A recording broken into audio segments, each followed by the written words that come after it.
네, 클로징 차이나 오늘 유한타증권의 홍성진 주임 연결하겠습니다. 주임님 안녕하세요. 네, 안녕하세요. 네, 반갑습니다. 오늘 중국장이 약보합권으로 출발이 돼서 장중에는 1% 넘게 좀 빠지기도 했는데요. 오후장의 분위기 반전을 만들어냈습니다. 좀 상승 쪽으로 좀 가닥을 잡는 모습이었는데요. 마감 어떻게 나왔습니까? 네, 금일 중국 증시는 상승으로 마감하였습니다. 상해 종합은 3,954.56포인트로 전해 대비 1.76% 상승 마감하였고, 상해 A는 4,143.08포인트로 전해 대비 1.76% 상승 마감하였습니다. 상해 180A는 8,820.45포인트로 전해 대비 1.33% 상승 마감하였고, 상해 380은 7,466.64포인트로 전해 대비 3.01% 상승 마감하였습니다. 홍콩 종합은 24,035.77포인트로 전해 대비 0.52% 상승 마감하고 있고, 홍콩 H는 11,110.54포인트로 전해 대비 0.6% 상승 마감하고 있습니다. 인민은행이 위안화 그리고 달러 기준 환율을 3일 연속으로 상승, 즉 위안화가 평가절하함에 따라 관망세로 약보합권으로 출발하였습니다. 장 초반에는 기본 양로보험기금 투자관리방법 수정안이 국무원에 제출이 되었다는 소식에, 그리고 인민은행이 400억 위안 규모의 역대포를 통한 유동성 공급으로 상승폭을 확대하는 모습을 보였는데요. 하지만 장 중반에 위안화의 평가절하의 이유가 실물 경제가 불안하다는 이유와 함께 국유 기업의 거래 정지가 많아짐에 따라 혼조세가 확대가 되며 장중 한때 하락을 하여 마이너스를 기록을 하기도 하였습니다. 하지만 결과적으로 위안화 절하가 중국 경제에 단기적, 중기적으로는 긍정적일 것이라는 전망에 힘입어 장 막판 상승하여 마감하였습니다. 네, 중국에서 오늘까지 연사흘 위안화 절상이 나오면서 글쎄요, 중국 시장 또 내부에서는 수출주들이 환호성을 또 지르고 있지 않을까 싶거든요. 이쪽에 대한 좀 관심이 상당히 높아졌을 것 같은데 어떤가요? 네, 말씀하신 대로 수출 관련주가 지금 환호성을 지르고 있는데요. 수출 관련주가 저도 특징적으로 가지고 왔는데, 위안화 절하에 따라서 수출 업종들의 영업이익이 향후에 큰 폭으로 증가가 될 것으로 기대가 되고 있습니다. 그래서 수출 관련주가 강세로 마감하는 모습을 보였는데요. 전통적인 수출 업종인 자동차나 IT 업종 등 대부분의 수출 업종들이 향후에 위안화 절하의 수혜를 볼 것으로 보여지고 있고, 1대1로주 그리고 핵 발전 관련주도 직간접적인 수혜를 입을 것으로 전망이 되어 오늘도 좋은 모습을 보여주었습니다.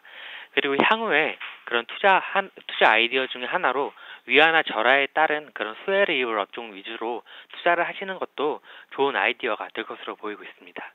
네. 이제 위안화 절상 이후에 글쎄요, 저기서 추가적인 절하는 없을 거다라는 좀 분석들이 상당히 좀 많이 나오고 있거든요. 이제 이후에 중국장은 어떤 포인트로 움직이게 될까? 다음 주도 증시에 대한 전망과 그리고 체크 포인트 한 개 좀 짚어볼까요? 네, 일단 위안화 평가 절하의 여파에 대해서, 그리고 향후 어떤 모습을 보일 건지에 대해서 말씀 한번 해보겠습니다. 위안화의 가치가 그저께 사상 최대폭인 1.86%가 내려간 데 이어 어제 1.62% 그리고 오늘 1.12%가 추가로 내려갔는데요. 중국 외환교역센터가 고시한 기준 환율은 1달러당 6.4010 위안입니다. 이렇게 4일 만에 4.6%의 위안화가 평가 절하가 되면서 그만큼 달러화 대비 위안화 환율이 대폭 올라가게 되었는데요. 중국 정부가 전략적으로 수출 경쟁력 상승을 위해 이번 조치를 단행하고 있는 가운데 주변국에는 악재가 되고 있습니다.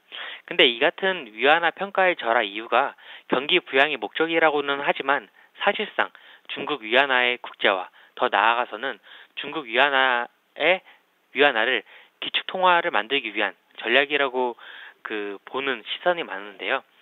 경기 부양을 위해서라면 수출이 중국 경제에 미치는 여파를 파악해 보면 알 수 있는데, 수출 부진이 중국 정부의 심각한 상황이 아니라는 것을 알 수 있습니다. 수출이 몇 개월째 마이너스를 기록을 해도 원자재 가격이 급락한 덕분에 무역 수지는 항상 흑자를 이어가고 있기 때문에 수출이 중국 경제에 오히려 플러스 효과를 내고 있었습니다. 그리고 중국 GDP에서 수출이 차지하는 이 비중이 한 자릿수로 비중이 낮기 때문에 환율 정책을 통해 수출 경기를 부양을 하고 GDP를 끌어올리는 것은 사실상 맞지가 않았습니다. 그렇기 때문에 중국의 최근 위안화 절하 조치는 단순한 경기 부양보다는 IMF의 SDR 편입과 연결을 시켜야 되는데요. 즉 위안화의 기축통화를 향한 작업의 일환으로 보는 게 맞다고 봅니다. 중국은 그 정부의 통제에 따라 환율이 결정이 되는 그런 구조인데요. 그렇기 때문에 위안화가 기축통화로의 인정을 받지 못했습니다.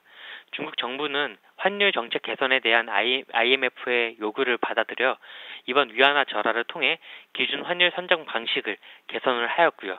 이로 인하여 SDR 편입에 보다 가까워졌습니다. 그리고 그 SDR 편입과 위안화 국제화를 실시하기 위해서는 중장기적으로 위안화가 절상 기조를 유지해야 하고 중국의 외환 보유고를 감안을 하더라도 위안화는 절상은 필연적이기 때문에 향후에 추가 절하는 없을 것으로 보여지며 중장기적으로는 위안화는 절상이 될 것으로 보여집니다. 종합적으로 보았을 때 이제 최근의 위안화 절하는 단기적으로는 그 주변국에게 그리고 중국에게도 악재가 될 수도 있는데, 근데 중국의 경제 부양 및 향후의 위안화 절상 기조가 유지가 된다면은 현 시점에서 중국 주식을 매수하기에는 가장 좋은 시점이 아닌가 하는 생각이 들고 있습니다. 그래서 네. 저는 지금 시점이 중국 주식을 본격적으로 담아야 되는 시점이 아닌가 이렇게 보여지고 있습니다. 네, 우리 시장에는 뭐 상당히 좀 부담스러운 뉴스가 또 될 수가 있지만 또 후강통 매매하시는 분들, 중국장 매매하시는 분들은 이 좀 영향력 좀 잘 감안하시면서 또 수혜가 될 수 있는 종목들 찾아보시면 좋을 것 같아요. 저 오늘 클로징 차이나 마지막 시간인데요. 정말 수고 많으셨습니다. 고맙습니다. 네, 아닙니다. 감사합니다. 네, 홍성지중 연결해서 오늘 중국장 흐름 점검을 해봤습니다. 오늘 저희가 클로징 차이나는 이 코너는 마무리가 됩니다. 다음 주부터는 해외 선물 따라잡기가 방송이 되는데요. 이 코너도 좀 많이 관심 가져주시길 바라겠습니다.